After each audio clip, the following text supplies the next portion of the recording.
हमारे नमस्कार, साथ हैं नमस्कार। रूप sir. Thank you so much sir. मैं वेलकम। ये बोलना चाहता हूँ, बड़ा एक्सप्लोसिव टाइम है अभी, बहुत ही ज्यादा, क्योंकि अंदर भी कुछ कुछ ना कुछ करतूते हैं, बाहर भी करतूते हैं, सबको आज डिसाइफर करेंगे। Thank you for joining in once again sir. Always, always my pleasure, my pleasure. तो तो सर कहाँ से शुरू करें आज? पहले अपना एक ट्रिब्यूट देते हैं पीटर रिटार्डो को, ठीक है? हाँ चलो। ठीक थैंक है, यू तो राइट? बोलना। थैंक यू तो बोलना पड़ता है ना उसको, पीटर रिटार्डो को। देखो, for all said and done, we have to appreciate that this Trump administration is very forthright and open on what they seek from India in bullying. Unlike Americans who have been generally known to be very too clever with words, so sweet, oh, strategic partner, natural allies, Indo-Pacific, Quad, and they never used to tell your entire version. हाँ Few days back, I saw a ex-American uh, officer, मतलब bureaucrat, on Fox News, and she was telling that we need India to fight China. हाँ, आपने share भी करा था। Correct correct correct correct. So, you know, they are no more hiding it now. You know, they are clearly telling that we want to use you as a tool. Please accept to be used as a tool. And if you don't accept, then we will get angry and we will do whatever we feel like because you are not obeying our command. In sweet and simple words. ठीक है? बहुत सीधी सी बात है कि अगर आपको याद होगा, मैंने एक अमेरिकन एम्पायर के ऊपर आपके यहाँ एडवर्ड आर बर्मन की मैंने आपको एक किताब बताई थी। उसमें अगर आप पढ़ेंगे, उसमें उनका यही बहुत बड़ा फिलॉसफी है दैट किसी भी फॉरेन पावर में, third world country specifically, because वो 1950-60 में वो किताब लिखी गई थी। तो थर्ड वर्ल्ड कंट्रीज में आप जो होते हो, एलीट को ट्रेन करते हो ताकि वो एलीट ऐसी पॉलिसी एग्जीक्यूट करे जो अमेरिकन फॉरेन पॉलिसी इंटरेस्ट के इन सिंक बैठे। तो टेक्निकली वो यही चाहते थे कि इंडिया को, जब वो कहते हैं ना, we cultivated India for 25 years, foreign policy, strategic partnership, basically they wanted you to act like an American, subservient American colony, जहाँ पे आप जापान की तरह, यूरोप की तरह, जहाँ पे जो जो जो जो आका बोलेगा वॉशिंगटन डीसी में, वो सुबह है तो सुबह है, रात है तो रात है। ठीक है? आपने चूंचा नहीं करनी है। पाकिस्तान वही चीज करता है। जैसे ही वॉशिंगटन डीसी से ऑर्डर आता है, उनका जनरल जी सर, यस सर, अटेंशन मार के खड़ा हो जाता है। क्यों? क्योंकि उन लोगों के पैसे लगे हुए हैं, उन लोगों की मलकियत इतने साल यूएस एड और आर्म्स पे चली है। ठीक है?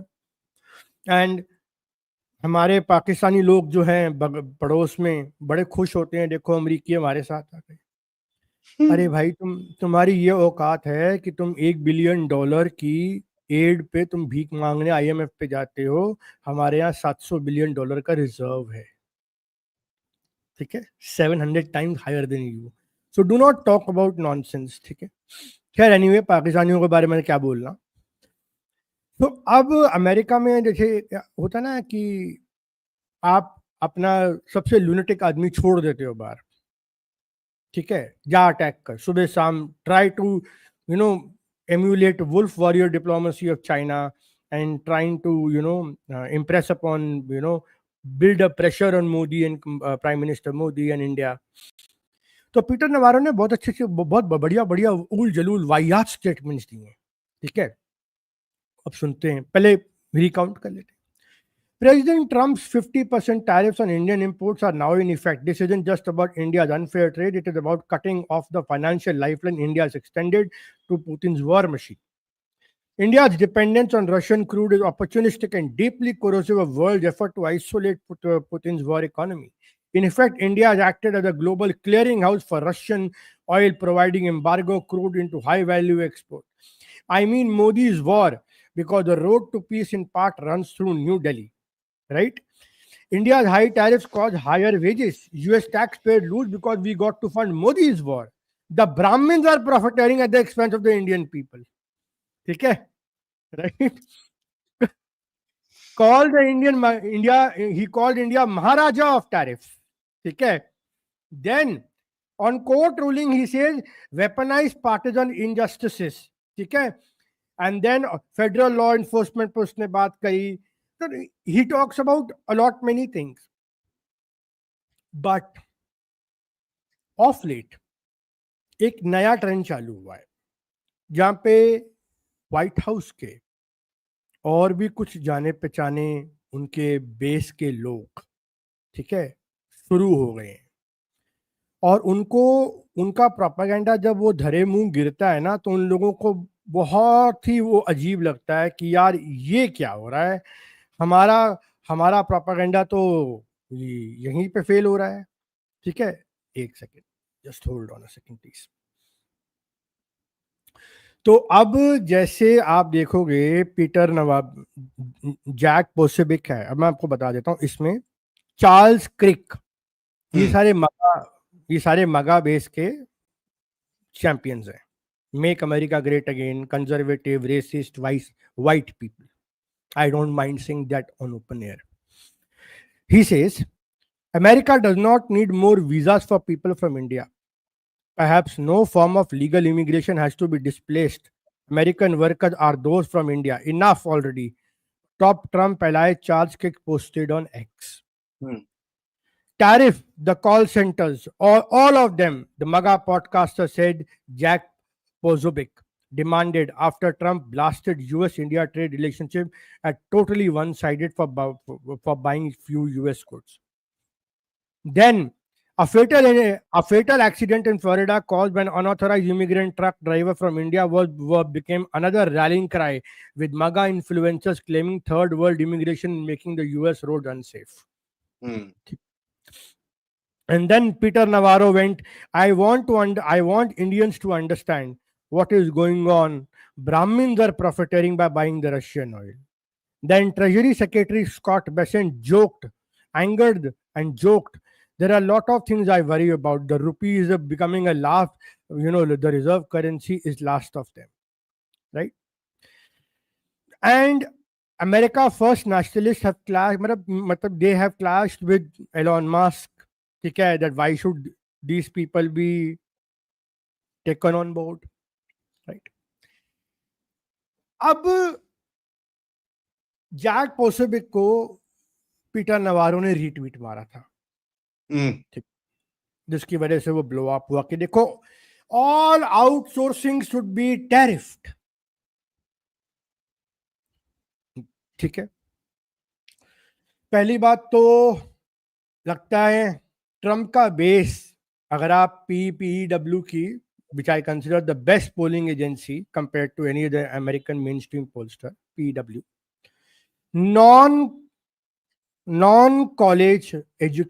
non-educated college whites, मतलब वो whites जो कॉलेज नहीं गए और पढ़े लिखे नहीं है, they form the maximum base of Trump. ठीक है, अब आप समझ लो कंजर्वेटिव, कैथोलिक मतलब उस टाइप के ये बेस है, इवेंगलिस्ट बेस है जिसको ट्रम्प पैंडर करता है.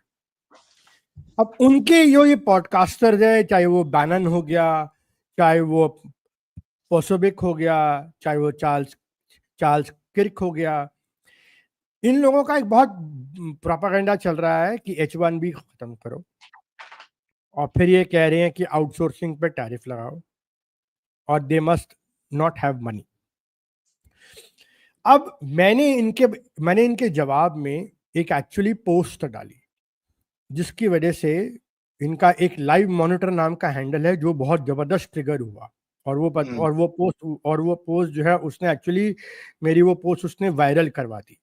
ठीक है, और वो पोस्ट है, एक सेकेंड, तो वो पोस्ट, एक सेकेंड आप होल्ड करो, मैं इसको, हाँ एक सेकेंड, या एक सेकेंड, वो पोस्ट मैं I think I did put out, hold on a sec. एक सेकेंड। तो उस पोस्ट में ना मैंने एक्चुअली लिखा था कि आपका ये जो ट्रेड डेफिसिट है जो आपका चलता है यूएस के साथ, वो एक्चुअली में कितना है, ठीक है, और वो कितना सच है कितना झूठ है जो ये लोग क्लेम करते हैं कि देखो हमारा तो अब इनके साथ मतलब ट्रेड डेफिसिट है। हाँ, ये रहा India US economic flows.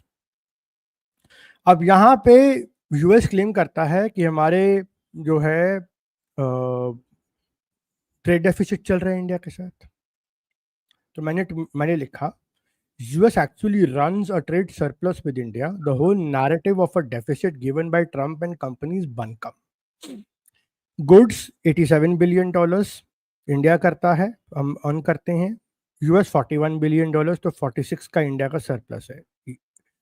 Lutnick, नवारो and company इसको काउंट करते हैं।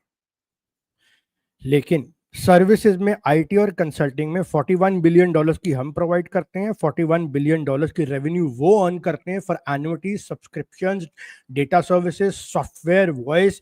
आप एप्पल क्लाउड ले लो, गूगल वन ले लो, प्ले स्टोर ले लो, जहां पे जो सॉफ्टवेयर माइक्रोसॉफ्ट, एडोब जो वो सर्विसेज प्रोवाइड करते हैं इंडिया में, उसका वो पैसा लेते हैं, फ्री ऑफ कॉस्ट नहीं है, तो वहां पे वो फ्लैट हो जाता है। कंपनी रेवेन्यूज, लोकल सेल्स जो वो करते हैं और ऑपरेशंस करते हैं, उसमें इंडिया 40 बिलियन करता है, यूएस 80 बिलियन करता है। इंडिया में अर्न करता है बिकॉज यूएस की कंपनी इंडिया में ज्यादा पेनिट्रेशन है, बहुत बड़ी कंज्यूमर मार्केट है। स्टूडेंट्स जो हमारे बाहर पढ़ने जाते हैं वो ट्यूशन और लिविंग पे $13 बिलियन वहां खर्चते हैं। डिजिटल आईपी और इन्वेस्टमेंट $20 बिलियन की है। डिफेंस और एरोस्पेस अमूमन $2 से $3 बिलियन का है, और उसमें से अगर हम रेमिटेंसेस डायस्पोरा के हटा दें तो टोटल पड़ता है India earns from US $196 billion of total goods and services, and US earns $199 billion, which is $3 billion more. So it is a net neutral trade. There is no trade deficit. You earn, you get data of 140 crore. You get subscription renewal, you get defense deal, oil and अभी तो मैंने oil and LNG count ही नहीं किया है जो India import करता है वहां से। अगर हम ऑयल और एलएनजी काउंट कर ले तो actually US run into a surplus of $30 to $35 billion. ये मेरा नहीं, ये जीटीआरआई का है।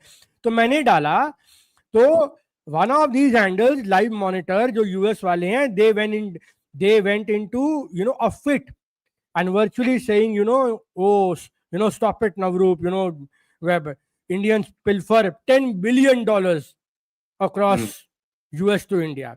With no explanation of what is happening.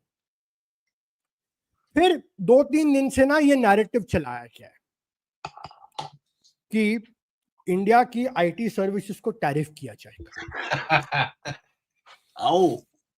How will you calculate it? मतलब this is which is why I said ना, प्रोपेगेंडा करो तो वो करो जो बिलीवेबल हो, ठीक है। अच्छा, अब आईटी सर्विसेज में क्या है? देखो भाई, पहली बात ये है, मैं आपको बहुत डिजिटल एक्सप्लेन करता हूँ, ये सर्विस टैक्स क्यों नहीं होती, इस पर टैरिफ क्यों नहीं लग सकता है। आईटी सर्विसेज आर नॉट, पहली बात तो ये फिजिकल गुड्स नहीं है, ये कस्टम बैरियर्स क्रॉस नहीं करती, ये शिप से नहीं जाती हैं, प्लेन से नहीं जाती हैं, ठीक है। ये आप services over the server provide करते हो, ओवर क्लाउड प्रोवाइड करते हो, these are services which you provide, website hosting, over internet domains, ठीक है। They don't cross borders. So क्योंकि ये डिजिटल रेलम में होती है, ट्रांसमिटेड थ्रू कोड, क्लाउड और कनेक्टिविटी, तो 1990s ऑनवर्ड ग्लोबल अग्रीमेंट ने इसको रिकॉग्नाइज किया है कि tech services are not equal to goods. Okay, अब WTO का इंफॉर्मेशन टेक्नोलॉजी अग्रीमेंट है जो 97% ऑफ ग्लोबल ट्रेड को, आईटी प्रोडक्ट्स को सिस्टमैटिकली एलिमिनेटेड कवर करता है, और उसने आईटी रिलेटेड प्रोडक्ट की सारी ड्यूटी हटा दी है, और WTO का मोरेटोरियम है इलेक्ट्रॉनिक ट्रांसमिशन पे, जो मार्च 2026 में ऑटोमेटिकली फिर रिन्यू होगा। ग्लोबली रिकॉग्नाइज्ड नॉर्म है ये, ठीक है। which prohibits custom duties on digital services delivered electronically. ठीक है? In effect, IT services flow across border without encountering tariff walls and are safeguarded by the framework of General Agreement on Trade in Services, that is GATS. ठीक है? Which treats digital information as a legitimate cross-border trade. A software path sent from Bangalore to Boston or an AI model trained simultaneously in Hyderabad, Dublin, and San Jose cannot be physically intercepted or taxed in a way steel, oil, or cars. ठीक है? This makes IT services totally different from the goods जो हम बेचते हैं. What if they change the rules, sir? आ रहा हूं मैं उस पे भी आ रहा हूं. I'm going to tell ना, मैं पूरा का पूरा उस पे आ रहा हूं. I'm going to bust this whole bubble today, this whole narrative which has been propaganda which has been going on. ठीक है? अब इस पे बहुत सारे अटेम्प्ट्स किए गए हैं रेगुलेट करने के, बट अभी तक वो सक्सेसफुल नहीं हुए. अब इसमें सबसे बड़ा रिफॉर्म जो अटेम्प्ट हुआ है वो यूरोपियन यूनियन ने किया है, और वो क्या है? डिजिटल सर्विसेज टैक्स, जिससे वो गूगल पे और सब पे एंटी ट्रस्ट ड्यूटीज लगाते हैं और बिलियंस ऑफ डॉलर्स कमाते हैं. और जब 15 दिन पहले डोनाल्ड ट्रंप ने थ्रेटन किया था कि जो कंट्री डिजिटल सर्विस टैक्स लगाएगी मैं उस पर और टैरिफ लगाऊंगा, वो थ्रेट यूरोपियन यूनियन की तरफ था, इंडिया की आईटी सर्विसेज पे नहीं था. क्योंकि इंडिया ने प्रपोज किया था कि हम डीएसटी लगाएंगे, लेकिन ट्रंप को खुश करने, मतलब ट्रंप को नाराज ना हो और हमारी आईटी सेक्टर हर्ट ना हो, इसीलिए हमने 1 अप्रैल को जो वो इन इफेक्ट आना था उसको डिसाइड कर दिया कि हम नहीं लेके आ रहे इसे. ठीक है?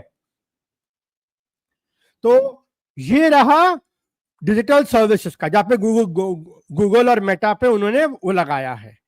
तो अब आप ये चीज लेके चलिए कि इंडिया में कोई डिजिटल सर्विसेज टैक्स नहीं है. ठीक है? अब OECD जो है वो डिजिटल टैक्स के नेगोशिएशन पे एक कंसेंसस बना रहा है. अब क्योंकि इंडिया ने जो डिजिटल इम्यूनिटी दे रखी है, and we provide cost effective services from Bengaluru and Hyderabad at 1/5 the rate of the global service class, so then which is why these companies, ठीक है, Mag 7, that is Microsoft, Apple, Google, Amazon, Meta, Tesla, Nvidia, along with Intel and ASML are embedding themselves into their India as their global core operations. Intel का chairman आने वाले दिनों में India आके semiconductor plant का opening करने जा रहा है. ASML इंडिया में आके एक टेक्नोलॉजी ट्रांसफर नहीं कर रहे हैं, लेकिन वो सेमीकंडक्टर प्लांट खोलने जा रहे हैं. एप्पल अपने प्लान्स को इंडिया में कंटिन्यू डिस्पाइट थ्रेट्स वो को विटल डाउन नहीं कर रहा है. ठीक है? माइक्रोसॉफ्ट ने 2.5 लाख स्क्वायर फीट हैदराबाद में 5.5 करोड़ रेंटल की जमीन खरीदी है for its cloud and AI based global capability centre hire करा है. गूगल हैज अनाउंस, टियर 1 है ये, Google has announce $6 billion data center in Andhra with 1 gigawatt capacity, the largest in Asia, supported by $2 billion in renewable power investments. Apple has secured 1,110 crore 10-year lease in Bengaluru, while Meta has expanded its engineering and product development hubs in the same city. Together, this Mag 7 or Fang और फमैंग जो हम कहते हैं US में, जो Nasdaq की जो इनकी टॉप टेक कंपनी है, they have hired over 30,000 Indian professionals in the past year alone, the strongest hiring surge in 3 years for skilling them on AI, cyber security, cloud roles and the cost arbitrage functions. Semiconductor, हाँ बोलो. वो है ना अपना OpenAI is also putting up the data center. Yes, OpenAI का office जो है Delhi NCR में खुल रहा है, सबसे बड़ा वाला. Office and data centre and Tesla के शोरूम्स तो खुल ही रहे हैं और 600 ऑर्डर तो आ भी चुके हैं. ठीक है? वो भी अब नॉट टू बी इग्नोर्ड. अब आते हैं सेमीकंडक्टर्स पे, बिकॉज ये एलाइड है ना, टेक्नोलॉजी, एआई, सेमीकंडक्टर, ये मिलता जुलता class of goods and services है, तो उसको भी समझ लेते हैं। Then will come to the moot point कि क्यों हुआ ये, क्यों बोला जा रहा है, क्यों बकवास की जा रही है ये, ठीक है। सेमीकंडक्टर्स, अब NVIDIA employs 4,000 engineers across 4 Indian centres, पता है आप लोगों को, ठीक है। It is it's second largest global pool. NVIDIA, सुनो, NVIDIA employs over 4,000 engineers across 4 Indian centers, the second largest global pool after US. Yeah. Nice. Why are they hiring talent in India? Why not these ultra racist mega base? Because आप पढ़े लिखे नहीं हो, you are not educated, you don't have those skills, you don't have the technical knowledge. That's the point. You are busy in 9 to 5 job and doing your wokeness stuff, आप उसी में busy रहे हो। हमारी क्या गलती है इसमें अगर आप लोगों ने पढ़ाई नहीं करी तो, ठीक है। नहीं, आगे सुनो। Intel's R&D hubs are in Bengaluru and Hyderabad that design chips that power global supply chains. Dutch lithography leader ASML, जो लिथोग्राफी टेक्नोलॉजी की लीडर है वर्ल्ड की, ठीक है, is exploring India partnership after $18 billion semiconductor mission. AMD has launched its largest global design center in Bengaluru. Tata Electronics has launched $910 million fab project in Gujarat along with Micron. Right? Meanwhile, 1,700 plus GCCs in India are employing 1.9 million professionals, generating 64.6 billion in export revenue. They are no longer back offices, but a global innovation engine driving the product development and the strategic decision. The forecast is that this sector will surpass $105 billion by 2030 and over 2,200 GCC centers in India. Amazon, Alphabet, Microsoft, Meta collectively have allocated $364 billion in fiscal 2025 capex, much of which is related AI and cloud infra, and India has become indispensable. यहाँ तक कि Reliance Industries के AGM पे, जहां पे उन्होंने अपने AI का एक और सब्सिडरी लॉन्च करी, उसमें मेटा भी जॉइंट वेंचर का पार्टी है, उसमें 30% का. So my dear friends, the Silicon Valley is very much wanting to be part of the India growth story. They are not going anywhere. And tariffs are never imposed on services as per WTO and जो GATT के जो agreements अगर आप पढ़ेंगे, जो आप पढ़ेंगे, उसमें कभी भी नहीं होता है. They are intangible. They don't cross borders. And even if Donald Trump decides to say कि अगर आपने इतना वॉल्यूम ऑफशोर किया तो मैं 10% टैरिफ लगाऊंगा, वो टैरिफ नहीं है, वो टैक्स है. तो टैक्स कौन पे करेगा? Who is rendering the service? We are rendering the service in India. And who is paying for the service? The American company. So that 15% if Donald Trump wants to impose, plus 15, $1,000 plus 15, $2,000 plus 15, लगा के bill भेजो, वो company अपना आप बर्दाश्त करेगी. और at best in AI के जमाने में, but all said and done, due to advent of AI, certain number of processes can now be done at your base servers. You don't need to outsource. So that will be the hit which will come. कि जैसे पहले मैं 10 में से 9 कार्यों को 9 out of 10 I used to give 9 jobs to an Indian IT giant to do outsourcing and do the stuff at a lower cost for me. But now since I have AI modules, I will not give 9 out of 10. I will give only 5 or 6 out of 10. 5 or 6 out of 10. Correct? So that will be the hit. But at the same time, I will also be opening Global Capability Center because I do not want to lose out the talent in India, because I cannot call that talent anymore in America due to a due to a new wave of nativism of Maga base, you know, which they don't want कि H1B खत्म कर दो और Indians को वहां उठा के ले आओ, ठीक है, कि इंडियंस को मत लाओ, नेटिव बेस है ना, उनको तो वही पसंद है, वो करेंगे बैठ के जॉब। चलो कर लो भैया जॉब। अब आपको क्रिप्टो से टाइम नहीं मिलता खेलने का, आपको वोकनेस से टाइम नहीं मिलता, तो आप घंटा काम करोगे बैठ के वहां पे। आदत पड़ी नहीं है, 20-25 2 जनरेशन बीत चुके, उन्होंने काम नहीं करा, अब कह रहे कि हम काम पे जाएंगे, ब्लास्ट फर्नेस में स्टील का काम करेंगे। करो करो, अच्छी बात। 9 to 5 वाले कैसे खड़े होंगे, मजा आएगा देखने के लिए। तो साले घर तो लकड़ी के बनाते हैं, भैंसिया मुझे बताओ, घर प्रीफैब साले वो यू रिमेम्बर चाइनीज जो ऐड बनाई थी कि वो बैठे हुए ओबीस पीपल बैठे हुए हैं सलाई पे मशीन पे कपड़े बना रहे हैं, वो बहुत बढ़िया। मतलब वो चाइनीज ने एक्चुअली लोगों का मजाक उड़ाया था। इमेजिन देयर हाउसेस सर, ये लोग प्रीफैब हाउसेस बनाते हैं यार। they don't have that intellectual base, that skill base anymore. Their education system is not designed that way. It's gone to dogs. It will take at least 2 generations to rectify it. What Trump is saying is not wrong, but the problem is, boss, you people are not. See, every country cannot have everything. India has the largest thorium reserve in the world. Can America say we have the largest thorium reserve in the world? No. China has the largest rare earth mining. Russia has one of the largest wheat bowls of the world. Can America say I have the world's largest wheat? No.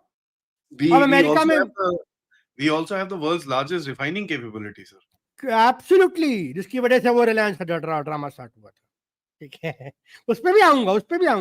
वो भी मस्त drama है, बहुत बढ़िया drama है। Saudi Sheikh और वो सारे के सारे ड्रामा पीछे चल रहा था, ठीक है। तो knowing all this, IT services पे कभी टैरिफ नहीं आता है। टैक्सेस लग सकती हैं, डिजिटल सर्विस टैक्स, मगर इंडिया ने कभी टैक्स लगाया ही नहीं है। हम तो कहते हैं जी सदके जी आया नू, आओ जी आओ, कम करो इतने आके साढ़े नाल, ठीक है। हम तो मना कर ही नहीं रहे, और वो खुल के इन्वेस्ट कर रहे हैं, वो आपकी कंपनी में जॉइंट वेंचर कर रहे हैं, स्टेक होल्डर्स बने पड़े हैं, वो यहाँ से $1000 का आईफोन बना के वहां बेचते हैं। आपको को लगता है वो लगाएंगे? और एक किसी ने अफवाह उड़ा दी आज किसी एक हैंडल ने कि देखिए आईटी सर्विसेज पे टैक्स आ रहा है, रॉयटर्स ने बोला है। झूठ। इंडिया टुडे का आर्टिकल और उस इंडिया टुडे वाले ने किसको कोट किया? जैक पोसोविक को और पीटर नवारो के रीट्वीट को, नॉट रियलाइजिंग कि WTO की बात नहीं करी, गैट्स की बात नहीं करी। बिल्कुल जो ग्लोबल ट्रेड रूल्स है जो फॉलो हो रहे हैं 20 साल से, अगर ट्रम्प को आईटी सर्विसेज पर टैरिफ लगाना होता ना सर जी, अभी तक लग गया होता। India today sir, India today, I mean उसका 3 तारीख का आर्टिकल न्यूज आप पेडल करते हो 5 तारीख को 10:30 पौने 11 बजे मार्केट आवर्स में। वो भी लॉन्ग वीकेंड पे सर, लॉन्ग वीकेंड पे। मतलब this is total manipulation. They were playing with the market today. बच गए आज, एक्चुअली कुछ हुआ नहीं। Exactly. And because good people started making noise ki bhai, which Reuters news, which piece, even Bloomberg conferred to CNBC TV 18 कि हम ऐसा तो कोई हमें आया नहीं। और ये पीटर नवारो ने बोला था, वो इंडिया टुडे ने कोट किया, इंडिया टुडे ने जैक पोसोविक और पीटर नवारो अल्ट्रा राइट को कोट किया। एक्सक्यूज मी, वो गधे लोगों को घंटा कुछ नहीं पता है यार। पीटर नवारो जिसने रॉन वरा का एक फिक्शनल इकोनॉमिक जनरेट कर दिया था अपनी इकोनॉमिक थ्योरी लगाने के लिए, सीरियसली, जो कॉन्विक्ट है, जो जेल गया था। गाइस, जिसको उसकी स्टोरी नहीं पता ना, प्लीज ये शो के बाद जरूर जरा आप पढ़ लीजिएगा। रॉन वरा कौन था? गाइस, हाँ, मतलब रॉन वरा कौन था? वो फिक्शनल इकोनॉमिस्ट बना के अपनी थ्योरी पेल दी। जब उससे पूछा गया कि रॉन वरा कौन है, कह रहा है ये मेरा इमेजिनरी कैरेक्टर है। एक्सक्यूज मी, उसको व्हाइट हाउस ने ट्रेड एडवाइजर बना रखा है। कैसे लोग बैठे हुए हैं गवार ये लोग, इमेजिनरी कैरेक्टर है। हाँ, मतलब what is wrong with these people? And then I read somewhere Jared Kushner ने इसको उठाया है एज एन एडवाइजर बिकॉज इसने चाइना पे किताब लिखी है अमेजोन पे। ये वेटिंग है आप लोगों की। सर मैंने नाम फिर सही रखा ना, टप्पू द ट्रम्प। मतलब there are absolutely insane people and deliberately झूठ फैलाया जा रहा है, deliberately प्रोपेगेंडा किया जा रहा है। और ये भी बता दूं, CIA ना इस प्रोपेगेंडा में बहुत माहिर है, ठीक है। मैं ना आपको एक आर्टिकल बताता हूं, उसको आप पढ़ना, आज भी अवेलेबल है। उसमें 700 पेज की डॉक्यूमेंट है, ठीक है। The CIA's mop-up plan, LA Times reporter cleared stories with agency before publication, 2014 का इंटरसेप्ट का आर्टिकल है। इस पे पूरा डंप अवेलेबल है CIA का।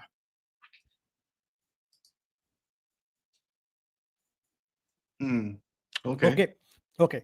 अब ये बताता है, मैं पढ़ता जाता हूं, ये 700 पेज के डंप में बताते हैं कैसे New York times, Los Angeles times, Washington post, सब जगह रिपोर्टर्स पहले CIA को स्टोरी फाइल करते हैं, छाप दे, ठीक है, और फिर CIA कहते हैं हाँ छाप दो, ठीक है। और ये ईमेल्स है बकायदा, ठीक है। और मैं कुछ ईमेल पढ़ भी देता हूं, मेरा थ्रेड भी है, ठीक है। मैंने उसको आज बुकमार्क किया था, मैं आपको पढ़ के बताऊंगा, मैंने बुक में भी कवर किया था अपनी। ओके, अब ये है 6 मार्च 2012। I am working on a story about congressional oversight of drone strikes that can present a good opportunity for you guys. Dilanian wrote in one email to CIA press officer, explaining what he intended to report will be reassuring to public about CIA drone strikes. Wow, okay. In another series of back and forth emails about pending story about CIA operations in Yemen, he sent a full draft of an unpublished report with the subject. हाँ जी, उनसे लिखवा देते। हाँ वही, unpublished report with a subject line, does this look better to publish? Wow, ठीक है। In another, he directly asked the flag, you wouldn't put out the disinformation on this, would you? ठीक है। Dilanian's email were included in hundreds of pages of documents of CIA turned over in response to FOIA request, Freedom of Information Act request, and a record of the agency's interaction with reporters. This includes email messages exchanged with reporters for Associated Press, Washington Post, New York Times, Wall Street Journals, and other outlets. In addition to Dilanian's differential relationship with the CIA press handlers, the documents show that agencies regularly invites journalists to its McLean, Virginia headquarters for briefings and other events. Reporters who have addressed the CIA include Washington Post David Ignatius, the former ombudsman for the New York Times, NPR, Washington Post, Fox News, Brett Baier, Joan Williams, Catherine Heritage. A number of early emails accounts reported that more than a dozen people died in 4th of June 2012 drone strike that killed Al-Qaeda leader Abu Yahya al-Libi in Pakistan. But in a June 20 email to the CIA, Dilanian shared the sentence from his story draft story filed with the CIA, asserting that al-Libi had died alone. Would you quibble with this? Wow. Okay. He asked the CIA press officer. And then on Friday, April 27, 2012, he emailed the press officer draft story and that he and a colleague, David Cloud, were preparing. The subject line was, this is where we are headed. And he asked if you guys want to push back on any of this. Okay. On May 12, 2012, AP's Dilanian current employer broke a story about secret CIA operation that thwarted an ambitious plot by Al-Qaeda affiliate in Yemen to destroy a US-bound airliner. The next day, Dilanian sent CIA a detailed summary of the planned attack. This is what we are planning to report, and I want to make sure you won't push back against any of this. Delanian was closely collaborated with CIA in May 2012. The story that minimized the agency's cooperation with director Catherine Bigelow and screenwriter Mark Boal on their film about assassination of Osama bin Laden and Zero Dark 30. ठीक है. Delanian's email were included in the FOIA request through communications between CIA and the National Security Reporter from March to July 2012. The request turned up correspondence between press officers of Delanian, Adam Goldman, then at AP, now at the Washington Post, Matt Uzupo, then at AP, now at New York Times, Sibanian Gorman at the Wall Street Journal, Scott Shane of the New York Times and David Ignatius of the Washington Post columnist. ये मैं नहीं, ये intercept का वो article कह रहा है और वो डॉक्यूमेंट डंप पड़ा है, आप चाहे जाके पढ़ सकते हैं. तो ये अगर CIA रिपोर्टर्स पब्लिश कर रहे थे, पहले स्टोरी फाइल कर रहे हैं, फाइल कर दे क्या? या आपको दिक्कत है कुछ इसमें, कुछ बदलना है क्या? ठीक है, ये आपको सूट करेगा? तो जब अमेरिकन इंटेलिजेंस स्टोरीज वेट करके प्लांट कर सकती है मीडिया में, तो ऐसी रिपोर्ट जो आती है कि आईटी सेक्टर को डैमेज कर देंगे, फलाने पे टैरिफ लगा देंगे, फलाने पे टैरिफ लगा देंगे, ये क्यों नहीं हो सकता? कभी कभी रॉयटर्स के नाम पे चला दिया, कभी कभी जैक पोसेबे को कोट कर दिया, कभी पीटर नवारो को कोट कर दिया. अरे भाई WTO पढ़ो, गैट्स पढ़ो, दिमाग नहीं है क्या लोगों में यहाँ पे? अच्छा नहीं है तो एयरटेल, मतलब आजकल तो सॉरी आपका परप्लेक्सिटी से लेकर चैट जीपीटी है, उसमें पंचिंग करके देखो, can IT services be tariffed? It can be taxed by a digital service tax. Europe ने किया, इंडिया में नहीं है वो, बट टैरिफ नहीं लग सकता वो. मतलब you know this is a kind of brazen propaganda which is going on, which is why you know I was like आज तो मैं इस पे जरूर बोलूंगा. अच्छा, मैं आपको एक चीज दिखाता हूं sir before we move forward. There is a meltdown which is happening already.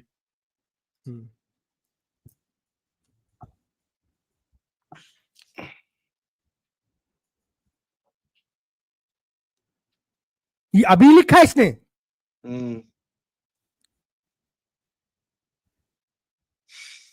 What? Donald Trump. Good. Oh my God. Look like we have lost India and Russia to the deepest, darkest China. May they have a long, prosperous future together. अरे Donald, तू 2028-29 के बाद राष्ट्रपति खुद नहीं रहने वाला, तो रिटायर होने वाला है. The world is so small. मैंने बोला empires come and go, civilizations endure. We are a 5,000-year-old civilization, Donald Trump. What are you talking? अच्छा, फिर हमारे कुछ इंडियन जर्नलिस्ट ने भी लिखा कि अरे वो तो आप देखिए, वो तो ये कहते हैं आपका जो ये है कंपनीज जो हैं, प्रोजेक्ट जो है होल्ड पे चले गए हैं. ठीक है, तो और इंडिया में तो बहुत बड़ा नुकसान हो रहा है. ठीक है, बहुत बड़ा. Q1 को लेके लोगों ने इन्वेस्ट ही नहीं किया बिकॉज Q1 में टैरिफ लग गए थे. टैरिफ तो भाई साहब अभी अगस्त में लगे हैं. First fact correction. फिर आपको बताते हैं, अभी तो मैंने आपको पहले बताया ना बिग टेक कितना कितना इन्वेस्ट कर रहा है इंडिया में, गूगल, अमेजॉन, मेटा. अब FDI फिगर सुनते जाइए. ठीक है, ओके.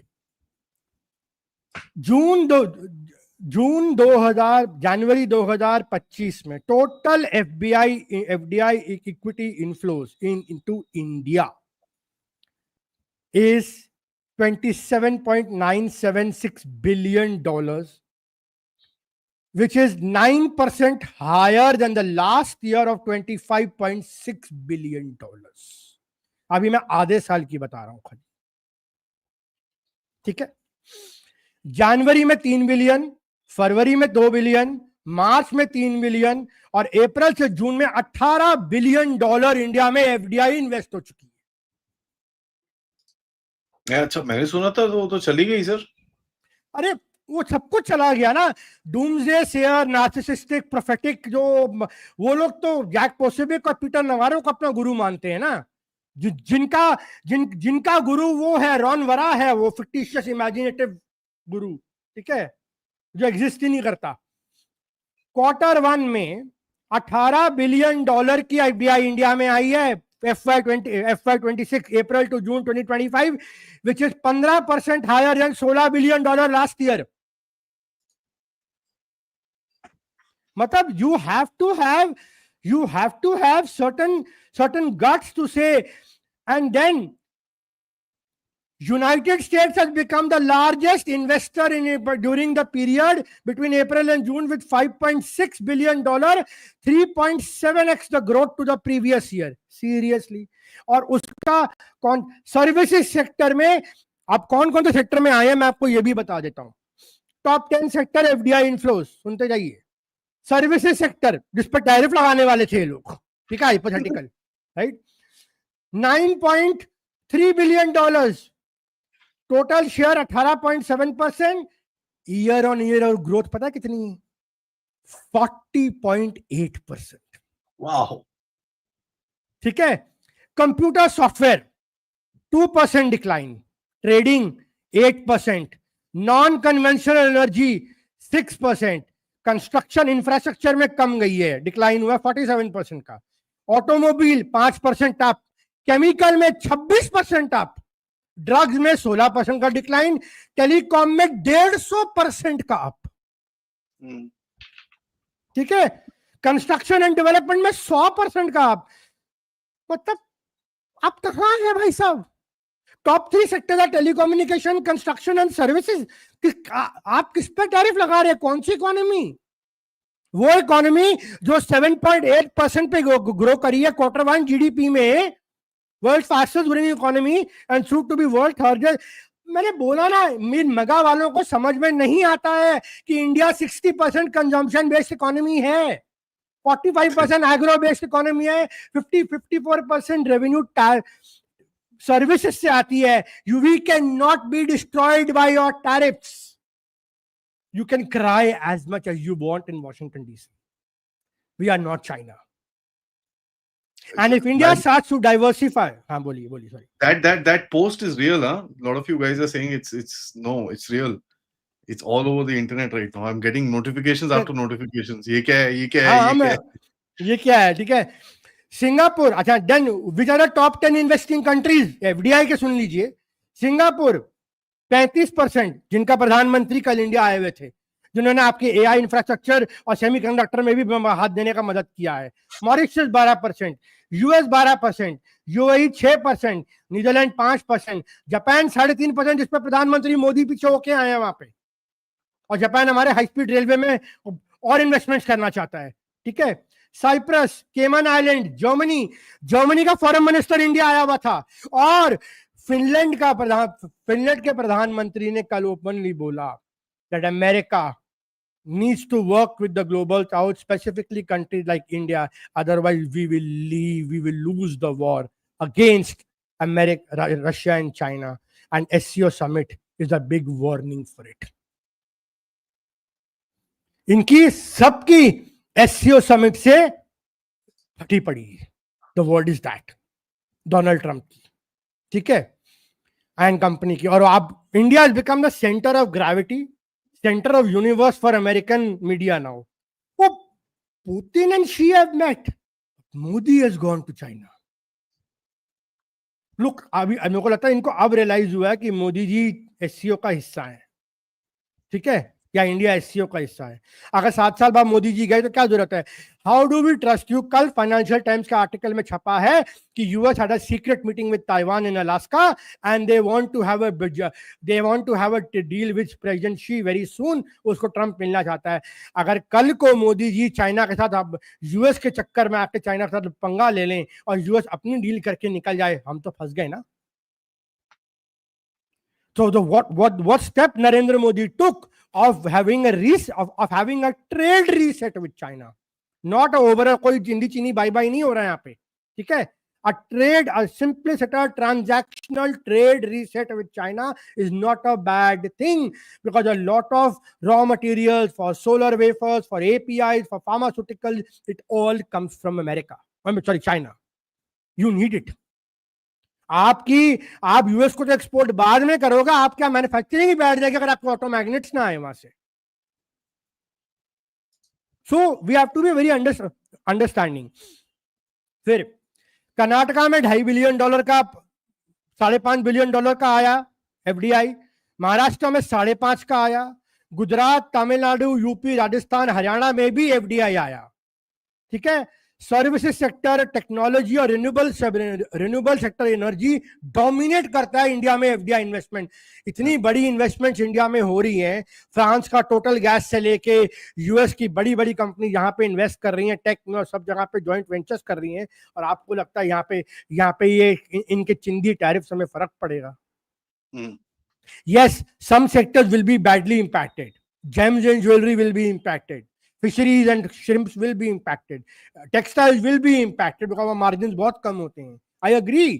उसके लिए सरकार मेजर्स ले रही है, चाहे वो इंपोर्ट ड्यूटीज हटाना हो, चाहे वो पीएलआई स्कीम्स को एक्सटेंड करना हो. The government is doing all its job, but then to say कि the government is doing nothing is also a big hardy fool, and India is going to be destroyed because Trump ने ये कर दिया, Navarro ने ये बोल दिया. Let us stop. Self confident nation, $4.5 billion की आप इकोनॉमी बनने जा रहे हो. भाई क्या कुछ है? आपका अपना न्यूक्लियर ट्रायड है, आपका अपना स्पेस प्रोग्राम है, आपका अपना मिसाइल प्रोग्राम है, आपका न्यूक्लियर प्रोग्राम है, मिलिट्री प्रोग्राम है. You don't need America for your, we are not the vessel state like Japan and EU. Yeah. When our people need to back our government, and they need to be very fairly confident and strong what we are capable of, and we can self sustain. हम अपना खुद उगाते हैं, खुद खाते हैं, खुद consume करते हैं. वो राइस नहीं आता अमेरिका से अब, PL-48 जो भेजते थे 1960s में, फेमीन के दौरान भेजा था हम लोगों के लिए. तो ये सब, हाँ जी नहीं सर, मैं बस, हाँ, I am agreeing with you. अच्छा, फिर अब नई चीज उसके बाद आई. अब वो क्या आया कि देखो रिलायंस ना आर्बिट्राज कमाता है. बहुत इंटरेस्टिंग स्टोरी है. पैसे भी कमाने प्रॉब्लम है तुम लोगों को. हाँ, एग्जैक्टली. ठीक है, तो उसमें मैं ना कुछ बोलना चाहता हूँ. ठीक, ओके. देखो रिलायंस ने क्या किया 2022 के बाद, उनको रशियन क्रूड मिलना चालू हो गया. ठीक है, बाइडेन ने बोला, जानेट येलेन ने बोला कि आप क्रूड इंपोर्ट करिए रशियन, उसको रिफाइन करिए, हम ट्रेजरी में लूप होल दे रहे हैं कि अगर रशियन क्रूड इंडिया में रिफाइन होगा तो वो रशियन क्रूड नहीं माना जाएगा. ये लूप होल आज भी एग्जिस्ट करता है, डोनाल्ड ट्रंप ने इसे बंद नहीं किया है. ठीक है, बाइडेन और येलेन के कहने पे हमने रशियन क्रूड इंपोर्ट करा ताकि क्रूड प्राइसेस स्टेबल रहे, वर्ल्ड में इन्फ्लेशन ना आए. ठीक है, और अमेरिकन कंज्यूमर्स को हार्म ना पहुंचे. For America's benefits we imported Russian oil. No doubt our oil went up, but then in securing that barrels, we got a $6 to $12 billion cheaper than the Middle East supplies. Yeah. We ran that crude was run through the Jamnagar and other refined. Nayara Energies भी है और PSU refiners भी हैं और Reliance भी, वो बहुत सारी कंपनीज हैं. Reliance is not the only one. Nayara Energies भी हैं और जिसमें Rosneft का शेयर है 30% का, जो यूएस की जो रशिया की एक कंपनी है और जिसको EU ने सैंक्शन किया है. और दूसरी आपकी ये वाली हमारी PSU फर्म ज़्यादा मेजर इंपोर्टर्स. ठीक है, ओके. तो अब उसमें वो, अब हम लोगों ने उसको बहुत सस्ते में रिफाइन करा और उसे बेचा. So Russian crude by 2025 became 36 to 50% of the refined petroleum by 2025 compared to 3 to 10% in 2022. ठीक, उसमें से 21 मिलियन टन्स एक्सपोर्ट हुआ खाली 2025 के पहले हाफ में यूरोप को. कौन खरीद रहा है? यूरोप खरीद रहा है.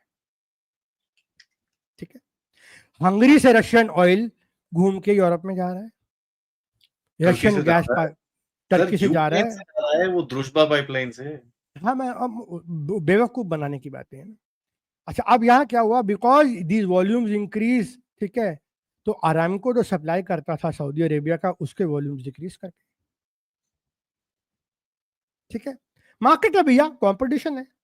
Indian refining came to the market because Russian crude सस्ता आ रहा था, हमने रिफाइन किया, हमने आगे बेचा, यूरोप ने हमसे खरीदा, तो सऊदी अरेबिया का रैंको को उनका मार्केट शेयर का नुकसान हुआ, थोड़ा बहुत, कितना हुआ मेरे को नहीं पता, बट हुआ नुकसान।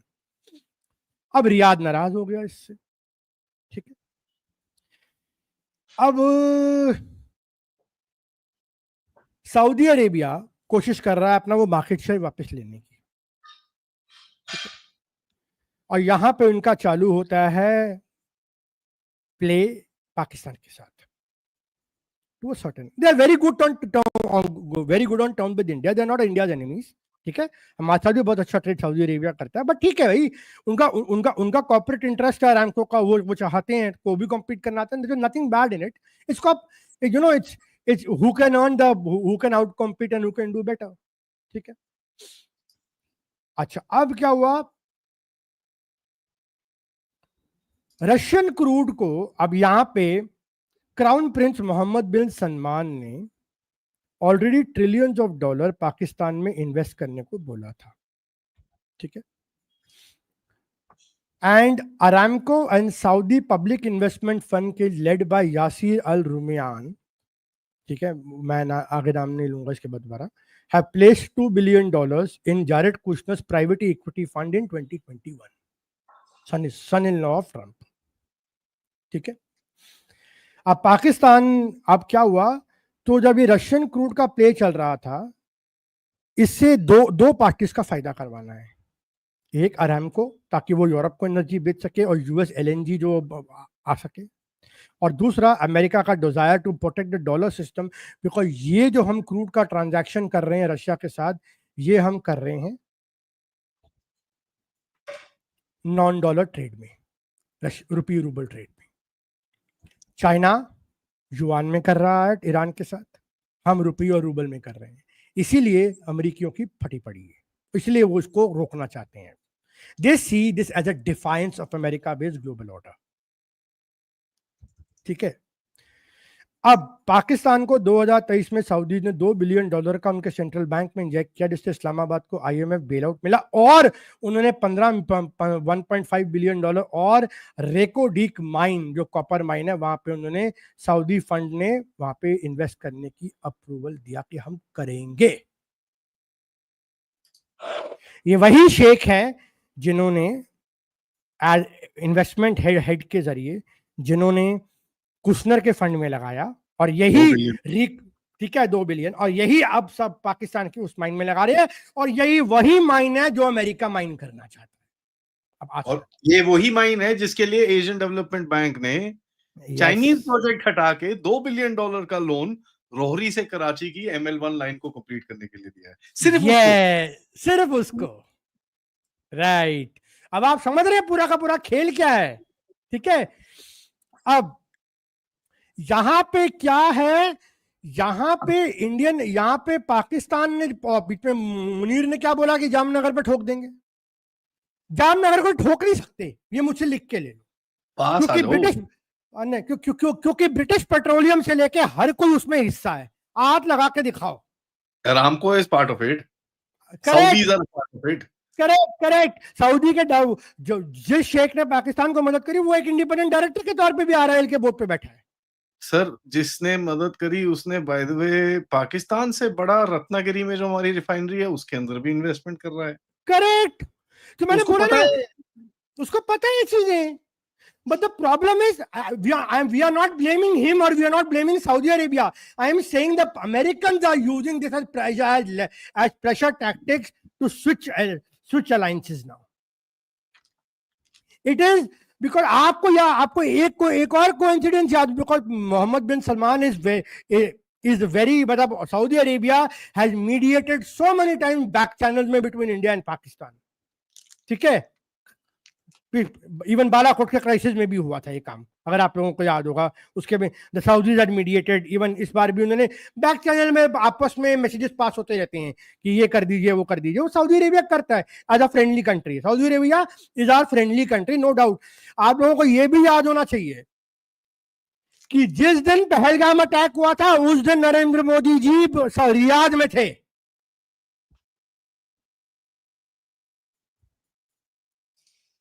the coincidences are not, you have to understand कि पाकिस्तान आर्मी ने उसी दिन क्यों उसको एक्सिक्यूट किया, ताकि वो विजिट डिरेल हो सके। वो विजिट क्यों डिरेल हो?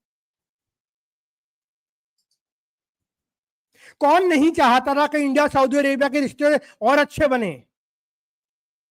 क्योंकि सऊदी अरेबिया भी चाइना के साथ युआन में ट्रेड कर रहा है ऑयल, उन्होंने पेट्रो डॉलर रिन्यू करने से मना कर दिया है। अगर आप ये चीज जानना चाहेंगे तो यहां पे बहुत बड़ी दिक्कत है। फिर लोग कहते हैं अरे आर्बिट्राज नहीं कमाया। अरे भाई, तुमने यूपी एरा के ऑयल बॉन्ड देखे? उसकी पेमेंट कौन करेगा? लाखों करोड़ की। और सरकार ने जो विंडफॉल गेन टैक्स रिलायंस पे लगाया था, 90,000 करोड़ रुपए कमाया है और उसको पब्लिक इंफ्रास्ट्रक्चर के लिए यूज किया है। फिर आप कहते हैं हमें तो कोई फायदा नहीं मिला। तो ये हाईवेज कहां से बन गए? ये विश्वामित्रा जी ने आके नीचे दिए क्या? वो जो डेट बुक आपकी ऑयल बुक 1,36,000 करोड़ की, प्लस उसके ऊपर जो आपका 1 लाख करोड़ रुपए और इंटरेस्ट था, 1.5 लाख करोड़ रुपए का interest on a principal of what 1,30,000 crore. Why? Correct. साल से पेमेंट ही नहीं करी। हाँ, ये मतलब this is why people tell you oh Reliance arbitrage कमा रहा। क्या आर्बिट्राज भाई? उस पर सरकार ने टैक्स लगा के अपना ले लिया। यार कमान दे यार, बंदे को 4 पैसे बना दे, क्या प्रॉब्लम है भैंस की आंख? अरे मैं बताऊं आदि भाई, I do not mind at this minute. I want all Indian corporates, B it Adani, Ambani, Reliance, Tata, Bajaj, Gupta, जो भी है, ठीक है, they should work with the Indian government to secure India's national interest। और अगर वो इसमें हमारे यहाँ रेवेन्यू जनरेट कर रहे हैं, हमारे यहाँ ग्रोथ जनरेट कर रहे हैं, हमारा इंफ्रा क्रिएट कर रहे हैं, हमारी renewable, I am all for it. Please go do it. These companies have sustained millions and crores of people to philanthropy and otherwise. They are not bad for you. So the problem over here is हम लोग ना एक socialistic binary में फंस चुके हैं। पैसा कमाना गंदी बात है। हाँ, एग्जैक्टली। मतलब हम वो कंट्री जो अपने देवी देवताओं को रिच और ऑपुलेंट दिखाती है, वो अपनी वेल्थ को सेलिब्रेट करने में डरती है क्या यार? वो कंट्री जो देवी देवताओं के शस्त्रों की पूजा करती है विजयदशमी वाले दिन, वो कहती है अहिंसा परमो धर्म। ये तो यार जोक है। I mean, ये जोक है। ये बेवकूफों को फैलाने वाली बातें हैं जो कई लोग फैल जाते हैं। क्या कुछ नहीं करते, बुद्ध देश है, बुद्ध के देश है, रोते रहते हैं। we will have to reinvigorate our war spirit as a country to fight for our interests. If our government are fighting our interests and our corporates are working along with the government to develop those technologies, those ecosystems, those refineries, those infrastructure, we have to back them now. This is a time for a national effort, collective effort, and not to squabble ये तेरा, ये मेरा, ये अदानी का, ये अंबानी का। ये वो टाइम बीत गया, वो चला गया। We are at a war where a superpower has said, I will not allow any small scale manufacturing to happen in India. This is a trade war and economic war unleashed on India. आजा फिर। And we have to fight it out. And the fight is via our inner resilience and not retaliation. क्योंकि हमारे पास, हमें अपनी पता होना चाहिए कि हमारी स्ट्रेंथ क्या है। हमारी स्ट्रेंथ हमारे 140 करोड़ लोग हैं। हमारी स्ट्रेंथ है हमारी कंजम्पशन पावर, हमारी self sufficiency in food, self sufficiency in pharma. We have to focus on our own self sufficiencies. So we have to holistically understand that what Indian economy is built up, what is the structure, क्या है, Trump क्या करना चाहता है, उसका मगा base कितना resist हो चुका है, वो H1B और इंडियंस को कैसे टारगेट कर रहा है। आयरलैंड से लेके ऑस्ट्रेलिया से लेके जगह जगह इंडियंस टारगेट होंगे। ये लिख के रखिए आप। क्योंकि the more you rise they can not tolerate your intellectual base, क्योंकि आप लोग लीगली जाते हो, पढ़ के जाते हो, आप लोग अपने मेरिट पे जॉब क्लेम करते हो. And let me remind, America was a nation built on immigrants. That's the irony. Irony. I'd love to 250 see साल, them. I'd love to see them stop this tomorrow. 250 साल से जो देश immigrants पे बना, waves of immigration पे बना है, वो आज किसी एक नस्ल को कहता है आप इमिग्रेंट हो, वापस जाओ.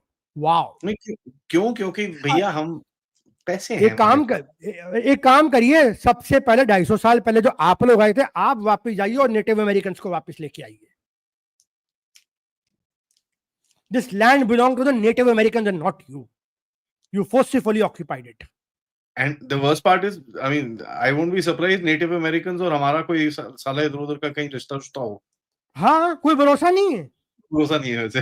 हाँ, you know, jokes apart, you know, I have read that Mayan civilization का जो कैलेंडर है वो नागा से रिलेटेड है. कुछ there is some connection, you know, to those archaeology में कुछ आया था, मैंने पढ़ रहा था, I was watching something.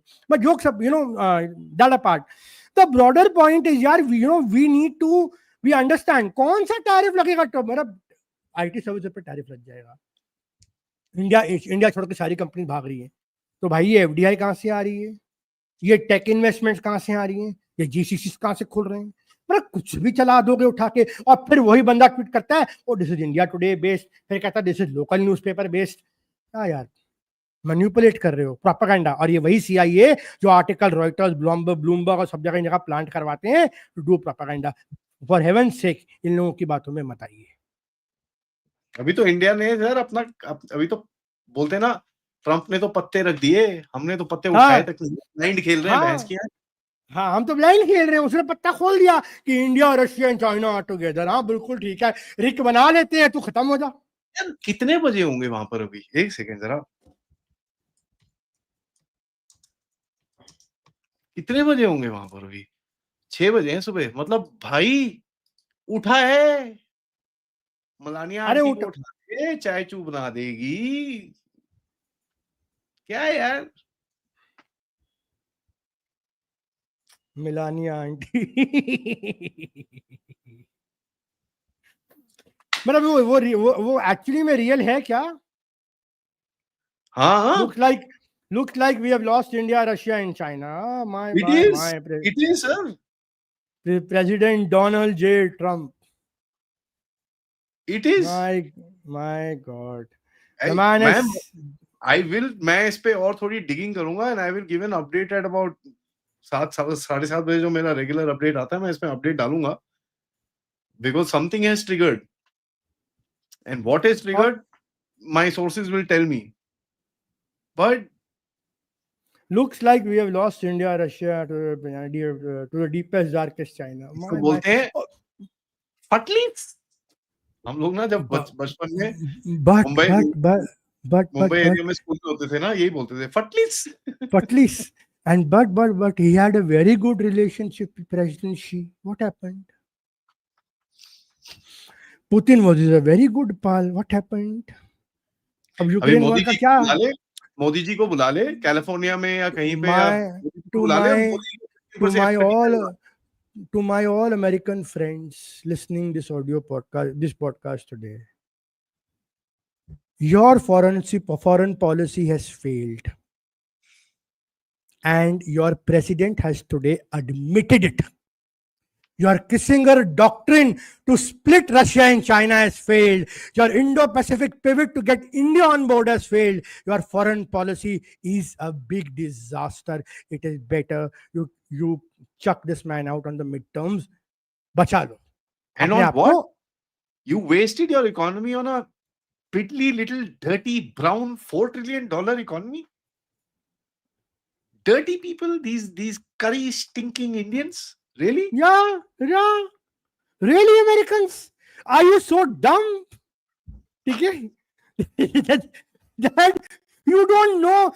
You know what? I had a talk with one of my relatives, a friend of mine actually in America. I won't name the state and where he stays. You know what he says to me? That bhai, the prices have gone up 10 times. The mom and pop stores are closing nearby. And this man is fudging all the figures in US. He's not telling the world the reality of the US economy.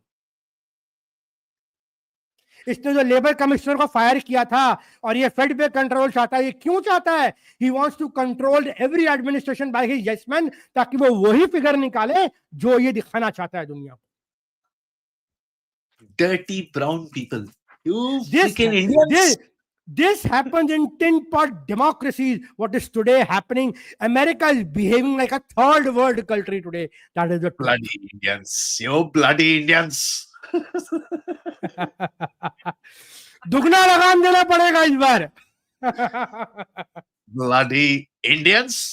You bloody Indians. What is this nonsense? Oh my god.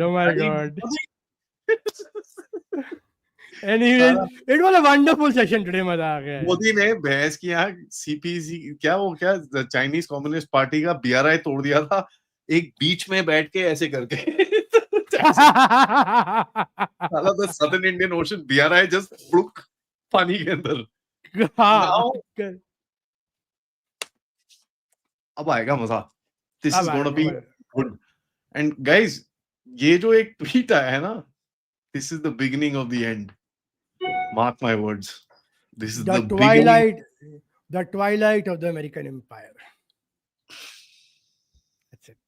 मैं आज से नहीं, मैं 2 महीने से लिख रहा हूँ ये चीज. अरे नहीं sir, we all know it's gonna fall. We all know it's gonna fall. मेरा पता आइडिया क्या है? मैं सही में बोलूं, आराम से गिरना यार.